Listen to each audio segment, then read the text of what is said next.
Hello guys, welcome back to another video. मेरा नाम है अमोघ।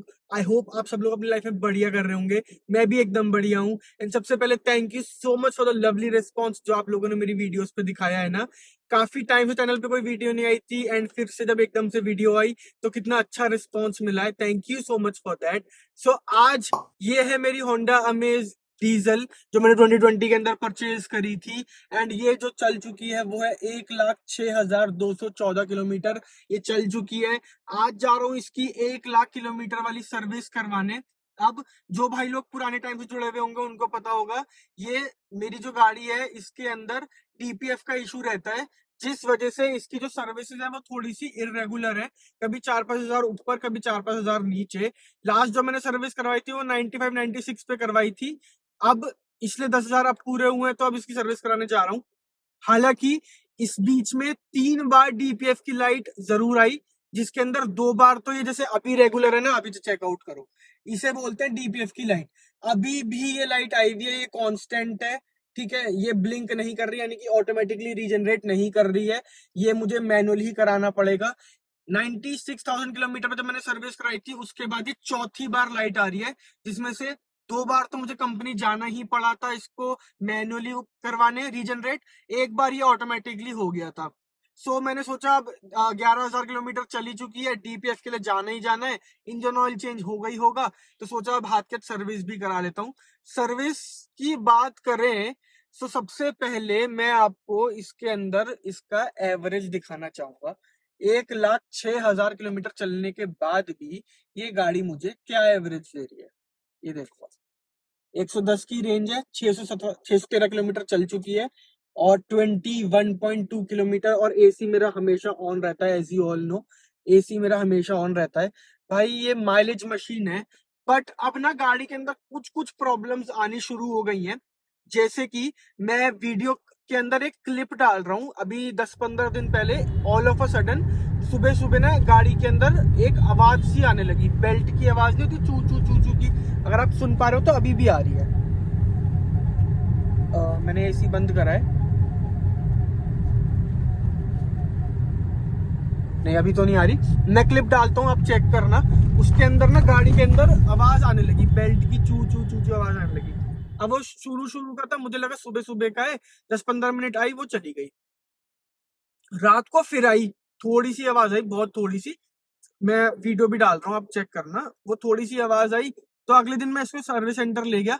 सर्विस सेंटर वालों ने बोला कि क्योंकि बेल्टें पुरानी हो रही है इस वजह से हो सकता है दिन में थोड़ा सा प्रॉब्लम करता हो। जब स्टार्टिंग स्टार्टिंग में गाड़ी इंजन ठंडा रहता है ना, तो तब थोड़ा सा प्रॉब्लम करता हो, बस वही प्रॉब्लम है। बाकी सर्विस तो प्रॉम्प्ट है ही, डिवाइन होंडा देहरादून की।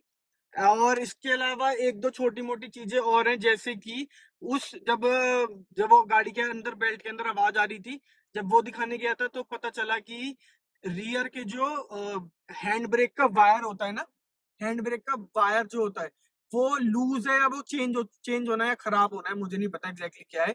तो उन्होंने दिखाया भी था, मैं आज चल के भी आपको दिखाऊंगा। जो मेरा राइट वाला रियर का टायर है वो तो बहुत अच्छे से घूम रहा है, ठीक है। पर जो लेफ्ट वाला पीछे का टायर है वो बहुत स्टिफ तरीके से घूम रहा है। इस वजह से दोनों वायर्स चेंज होंगी, पीछे के ब्रेक पैड चेंज होंगे, फ्रंट के ब्रेक पैड चेंज होंगे। गाड़ी के अंदर सस्पेंशन के अंदर बहुत ज्यादा नॉइज आ रही है। और वो बेल्टें भी मैं चेंज ही करवा दूंगा, क्योंकि वो बेल्टें मुझे बहुत इरिटेट कर रही हैं। अब भी आवाजें आ रही हैं, अब वो देखता हूँ वो लुब्रिकेशन से हो सकता होगा तो लुब्रिकेट करवा दूंगा, वरना बेल्टें चेंज ही करवा दूंगा, क्योंकि बहुत ही इरिटेट कर रही हैं आवाजें। और गाड़ी के अंदर नॉइज मुझे बिल्कुल नहीं पसंद। और उसके अलावा गाड़ी के अंदर टायर भी अब बिल्कुल वोन आउट हो चुके हैं। 42,000 किलोमीटर से मैंने चलाए डलवाए थे, और गाड़ी 106 हो चुकी है। तो 60-62 किलोमीटर, 60-62 थाउजेंड किलोमीटर चल चुके हैं इसके टायर। अब टायर भी चेंज करवाने हैं, बट टायर तो आज ही चेंज करवाऊंगा। टायर के लिए तो मुझे पहले रिसर्च करनी पड़ेगी कौन से अच्छे टायर चल रहे हैं आजकल, और कौन अच्छे रेट दे रहा है। इतना इजीली मैं भाई लोगों परचेज नहीं करता या इन्वेस्ट नहीं करता। पहले चेक करूंगा कहाँ से अच्छे मिल रहे हैं, मेरठ से अच्छे मिलेंगे मेरठ से ले लूंगा, यहाँ से देहरादून से अच्छे मिल रहे होंगे, अच्छे रेट में मिल रहे होंगे, देहरादून से ले लूंगा। बट हाँ, पहले रिसर्च करनी जरूरी है। जो हम प्रोडक्ट परचेज कर रहे हैं वो कौन सा अच्छा प्रोडक्ट है और कौन अच्छे प्राइसेस में दे रहा है। व्हील बैलेंस अलाइनमेंट में नहीं करवाने का हूँ गाड़ी के अंदर। उसके अलावा अभी मैं मेरठ गया था किसी काम से, पानी भर रहा था, बहुत बोनट तक पानी भर रहा था। 2 चीजों का नुकसान हो गया, एक तो नंबर प्लेट उड़ गई, ठीक है, और ये हॉर्न। इतना बढ़िया मैंने हेला का हॉर्न लगवा रखा था, ये हॉर्न भी खराब हो गया, अब ये हॉर्न भी चेंज कराना पड़ेगा। तो ये छोटे मोटे नुकसान तो भाई लोगों को होते रहते हैं गाड़ी के अंदर। परसों हुआ है, अब मैं आज इसको इसको भी चेंज करवाऊंगा हॉर्न को भी। कंपनी से तो खैर नहीं करवाऊंगा, बाहर से करवाऊंगा। वो सिल्वर कलर के जो नहीं आते हेला के हॉर्न, वो लगवा रखे थे और 2 साल हो गए थे, कोई प्रॉब्लम नहीं थी। और बारिश में इतनी तेज बारिश हुई, पूरा दिन बारिश थी और गलियों में पानी भर रहा था बिल्कुल। जो भाई लोग मोतीपुरम माधवपुरम से होंगे उन्हें पता होगा, माधवपुरम के अंदर जो पानी भर जाता है, वो भाई बोनट तक पानी आ रहा था। वो चलाई गाड़ी, तो गूगल मैप ना कभी कभार परेशानी कर देता है। गूगल मैप के थ्रू जा रहा था मैं, और वो माधवपुरम वाले रास्ते पे ले गया, पर तक बोनट तक पानी, नंबर प्लेट गई। और क्या है, इसका हॉर्न चेंज करवाएंगे वो भी बहुत जल्दी, वही लगवाऊंगा सेम भाई। बढ़िया रिव्यू है हॉर्न का, एकदम 2 साल से ज्यादा हो गए लगाए लगाए, और बढ़िया चल रहा था, कोई प्रॉब्लम नहीं थी कोई। बाकी नंबर प्लेट दिखा देता हूँ आपको। नंबर प्लेट जो गई है उड़ी है, वो देख लो आप लोग। ऐसी दिखती है नंबर प्लेट के बिना, लेकिन नहीं ना बेटी, नंबर प्लेट के बिना तो ऐसी दिख रही है। बाकी पड़ी है, इससे पड़ी है वो तो मैंने लटक गई थी, मैंने निकाल ली नंबर प्लेट, वरना हो जाता काम। वो पड़ी, थोड़ा सा सामान पड़ा ही रहता है गाड़ी के अंदर। ये देखो, ये साइड टेढ़ी हो गई नंबर प्लेट, फ्रेम भी टूट गया। देखता हूँ फ्रेम भी चेंज करा लूंगा, नंबर प्लेट का क्या हो सकता है। बाकी डिक्की तो भरी रहती है यार, बड़ा हल्का आता है इसे निकालने में डिक्की को, ऐसे सामान। बाकी भाई एक चीज है और मेरे से वो हो गई आलस के चक्कर में। आलस या क्या, कल रात थोड़ा घर लेट आया था, जिस वजह से सुबह उठ ही नहीं पाया। और अब टाइम हो रहा है 10:29। हर बार मैं 9 साढ़े 9 बजे तक पहुंच जाता हूँ डिवाइन होंडा देहरादून। जिन जो भाई पुराने टाइम में जुड़े हुए हैं उन्हें पता होगा कि मेरी सर्विस डिवाइन होंडा के अंदर ही होती है। और all of a sudden plan बना सर्विस का, क्योंकि रात को मेरा कोई प्लान नहीं था इसकी सर्विस सर्विस कराने का। मैं कहा ठीक है अभी 1,000 चलने दो, और मतलब थोड़ा काम में बिजी चल रहा था, मैं कहा चलने दो। लेकिन रात को 10:30 पौने 11 बजे घर जा रहा था, और बिल्कुल आखिरी में आते आते इसकी ये डीपीएफ की लाइट आ गई। तो इसका मतलब ये जीजी कह रही हैं कि भाई मुझे सर्विस करा दो, और 10:30 हो रहे हैं, गाड़ियों की लग गई होगी लाइन। और मैं क्या बोलूँ, अब मैं आज तो मुझे लग रहा है सारा दिन ही जाएगा, क्योंकि इसके अंदर काम बहुत सारा हो गया। एक तो 1 लाख वाली मेजर सर्विस है इसकी, ठीक है, जिसमें engine oil, oil filter, diesel filter, fuel filter, AC filter, ये सब तो चेंज होने ही होने हैं। इसके अलावा इसके अंदर इसकी क्लच प्लेट थोड़ी सी हार्ड हो रही है, लेकिन अभी मैं चेंज नहीं करा रहा भाई। 12-13 हज़ार रुपये की क्लच प्लेट है, अभी जब तक चल रही है तब तक चलन दो, जब बिल्कुल ही खत्म हो जाएगी तभी करवा लेंगे भाई। वरना इस आपसे तो ये 50,000 रुपये मांग रही है। वो जो आप पीछे के ब्रेक पैड 6,000 रुपये के हैं इसके, 6,000 रुपये का तो खाली पीछे पीछे के ब्रेक पैड है, लेबर और जीएसटी मिलाकर। उस ठीक है, 5-6 हज़ार रुपये की सर्विस होगी, 12,000 रुपये तो यही हो गए। उसके अलावा वो जो वायर है वो भी 800-900 रुपये की एक वायर है, ये मान लो तो 15-16 हज़ार रुपये तो अब भी लग जाएंगे 1 लाख वाली सर्विस में इसके अंदर। तो भाई अभी मैं क्लच प्लेट का काम नहीं करवा रहा, धीरे धीरे करा लेंगे, कोई इतनी जल्दबाजी नहीं है। क्लच प्लेट ठीक काम कर रही है यार, 1 लाख चलने के बाद 22-23 का एवरेज दे रही है, कोई दिक्कत ही नहीं है। तो फिर क्यों जबरदस्ती चलवानी, जब तक चल रहे हो तो चलन दो, और जब खराब होगी तो चेंज करवा ही लेंगे, फिर तो क्या ही दिक्कत है। अभी कोई प्रॉब्लम नहीं आ रही, तो मैं आप लोगों को भी यही रिकमेंड करूंगा भाई, जब तक चल रही है चीज़ों चलाओ, आराम से चलाओ।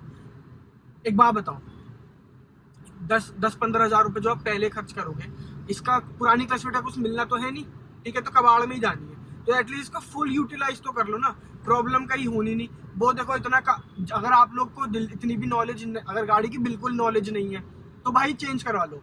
मैं आपको बोलता हूँ कि अगर आप लोगों को बिल्कुल भी नॉलेज नहीं है कि ये कितनी चलेगी कितनी नहीं चलेगी, 1 मिनट में चेंज करवा लो।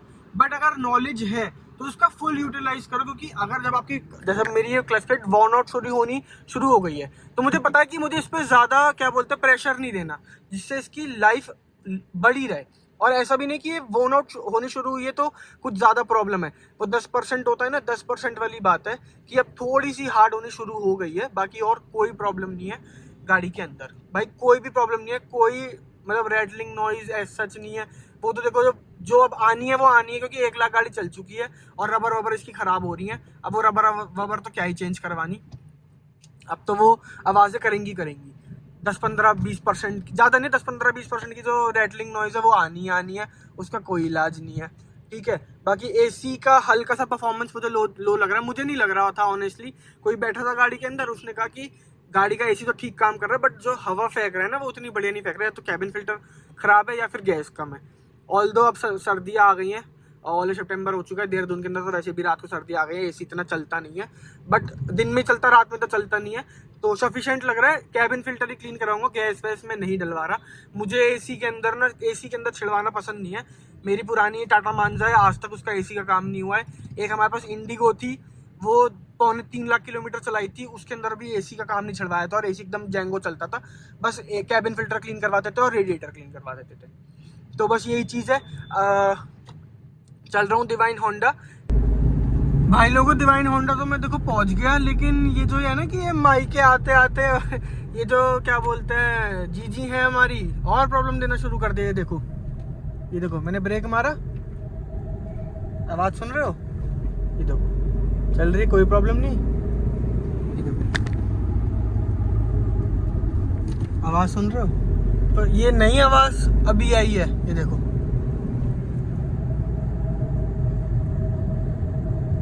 इतने तो फ्रंट के ब्रेक पैड नहीं होने चाहिए खत्म, क्योंकि 20-22 हज़ार ही चले हैं। ऐसे कैसे पॉसिबल है यार? भाई क्या ही हो रहा है? आज तो लग रहा है मोटा ही खर्चा मांग रही है जीजी हमारी, मोटा खर्चा करवाएंगी आज तो। चलो चलते हैं भाई, पहुंच गए डिवाइन होंडा। 10:41 हो रहे हैं, 10:45, 11 बजे ही मान लो, 11 बजे ही जो है। बाकी पुल तो भाई आज भी एकदम अमेजिंग है। गाड़ी का आवाज़ देखो कैसे हूं कर रही है। पुल जो इसका पुल लेने में जो फील है ना भाई, डीजल इज अ डीजल भाई। नेचुरली एस्पिरेटेड इंजन होने के बाद भी ना डीजल का भाई पुल तो इसके अंदर अमेजिंग है। डीजल की परफॉर्मेंस तो डीजल की परफॉर्मेंस है यार। आ गए जी डिवाइन होंडा, चलो चलते हैं। के बाद मैं पहुंचा हूँ एंड एडवाइजर आ भी चुके हैं। गाड़ी की सारी फोटोज हो रही हैं, किलोमीटर कितने ड्रिवन है वो है, मैंने जो भी प्रॉब्लम्स थी वो भी बता दी। एंड इसके बाद गाड़ी टेस्ट ड्राइव के लिए जाएगी एंड टेस्ट ड्राइव के अंदर जो भी मैंने प्रॉब्लम्स बताई हैं, जो भी आवाजें आ रही है वो चेक होगी। क्लच ने तो अपनी एज पूरी कर दी ना। अच्छा क्लच पूरा हो चुका है, और 10,000 तो चल जाएगा अभी। से आने के बाद गाड़ी सर्विस डे पे लग रही थी, उन भाई को तो कोई भी प्रॉब्लम लगी ही नहीं। उन्होंने कहा कि गाड़ी के अंदर कोई भी आवाज नहीं है, सब कुछ ठीक है गाड़ी के अंदर। लेकिन चलो देखते हैं आगे क्या रहता है गाड़ी के अंदर। ये 2 स्प्रिंग लगी हैं जो रियर हैंड ब्रेक की मैं बात कर रहा था, उसके अंदर ये 2 स्प्रिंग रिप्लेस हुई है। उसके बाद रियर के ब्रेक पैड आप ये देख रहे हो, ये ओल्ड है, जो पुराने बिल्कुल घिस चुके थे। 4 होते हैं, 2 इस तरफ 2 उस तरफ, ये आप नए देख रहे हो। एंड इसके ठीक करने में ना बहुत टाइम लगा। इसके अलाइनमेंट के अंदर टाइम तो थोड़ा सा ज्यादा लगा, काफी टाइम टेकिंग प्रोसीजर था, बट करे सब कुछ अच्छे से। लेफ्ट साइड भी और राइट साइड भी दोनों तरफ से काफी अच्छे से हुआ। ये कुछ कंडीशन थी हमारे एयर फिल्टर की, जो कम्प्लीटली चोक्ड आउट था, काफी गंदा हो गया था। फ्रंट के ब्रेक पैड एकदम ठीक थे हमारे। एंड ये वाला जो अंडर बॉडी था ये टूट गया था, हमारा प्लास्टिक का पार्ट है, टूट गया था। और वो आप ऑयल फिल्टर देख लो, बिल्कुल clean brand new oil filter लग चुका है। ये वाला पार्ट ना इंश्योरेंस में क्लेम लेना पड़ेगा, वैसे तो बहुत महंगा पार्ट है ये। एक साइड का टूट गया था, एक साइड का ठीक था, इंश्योरेंस में क्लेम लेना पड़ेगा। एंड ये आप देख रहे हो गाड़ी का कैबिन फिल्टर, ये भी भाई बहुत गंदा हो गया था। हर 20,000 किलोमीटर पे ये चेंज होता है, तो ये भी रिप्लेस करवा लिया। कैबिन फ्लो का काफी अच्छा हो गया है। उसके बाद गाड़ी दोबारा टेस्ट ड्राइव पे गई, जिसके अंदर और तो कोई नॉइज नहीं आई, लेकिन स्टीयरिंग रैक का जो नॉइज था वो इन मैकेनिक ने पकड़ लिया। एंड स्टीयरिंग रैक जो था वो अब रिप्लेस होने के लिए जाएगा, बाकी कोई नॉइज गाड़ी के अंदर नहीं। सो टाइम हो रहा है 5:29 और अब मैं फाइनली होंडा से निकल रहा हूँ। गाड़ी परफेक्ट सर्विस हो गई है, गेट पास दे दिया है। बताते हैं आप लोगों को एक्सपीरियंस। सो ऑनेस्टली देखो, टाइम आज ज़्यादा लगा है कंपैरिजन में और दिनों के, बट गाड़ी में काम था यार। जो बात है, गाड़ी के अंदर काम बहुत ज़्यादा था। 11 बजे तो गाड़ी लगी थी, उसके बाद 1.5-2 घंटे तो DPF ही ले लेता है, फिर लंच हो गया, फिर गाड़ी की सर्विस शुरू हुई है, तो ये समझ लो 2:30 बजे तो गाड़ी की सर्विस शुरू हुई है। बट भाई ये देख रहे हो चमक, देख रहे हो गाड़ी के अंदर कितनी चमक मार रही है गाड़ी। आवाज ही कम हो गई है भाई गाड़ी के अंदर, तो आवाज ही नहीं, खत्म ही हो गई है आवाज। और एक चीज और, ये देखो आप, DPF का सबसे बड़ा ड्रॉबैक है ना, ये देखो सुबह आपने देखा होगा कितनी रेंज थी इसके अंदर, अब रेंज देख लो 45 किलोमीटर की रेंज है। सुबह 21.2 का एवरेज था, 19.5 का एवरेज है। भाई DPF ना तेल तो ऐसे पीती है गाड़ी जिसकी कोई हद नहीं। ओवरऑल एक्सपीरियंस भाई अमेजिंग, ज्यादा कोई खर्चा नहीं हुआ। लेकिन भाई इसके brake pad, rear brake pad बहुत महंगे हैं होंडा के, बहुत महंगे। मतलब डिस्काउंट देखो उन्होंने करा है, करते भी हैं डिस्काउंट, बट महंगे हैं भाई। 6-7 हज़ार रुपए के ब्रेक पैड पड़े हैं। लेबर 1000 रुपए की ब्रेक पैड है। लेकिन ठीक है 1 लाख किलोमीटर चलने के बाद चेंज हुए हैं। लेकिन वो ये कह रहे थे कि किसी गाड़ी के 1-20-1-30 भी चल जाते हैं, 1.5 भी चल जाते हैं। अब अपनी तो देखो ऐसी, अपने तो 1 लाख में बोल गए। अब मैं आपको इसका बिल बता देता हूँ, टोटल बिल कितना हुआ है गाड़ी के अंदर। बाकी 1-2 चीजें मैं आपको गाड़ी बाहर से भी दिखाता हूँ। 1 मिनट रुको, इंडिकेटर्स ऑन, गाड़ी एकदम लिश्कारे मार रही है, चमक मार रही है। ये देखो आवाज़ बिल्कुल कम हो गई है, गाड़ी एकदम चमक मार रही है। भाई कुछ भी कहो, दोबारा से प्यार हो जाता है भाई गाड़ी देख कर। तो अलग ही लेवल की शाइन है गाड़ी के अंदर, पॉलिश लगकर बढ़िया हो गई है एकदम। अंदर से भी एकदम क्लीन, देखो आप, क्लीन, कितनी क्लीन है भाई गाड़ी, मज़ा आ गया। अब जो सबसे मेजर काम हुआ है इसके अंदर, वो भी मैं हाथ के आप लोगों को बता देता हूँ।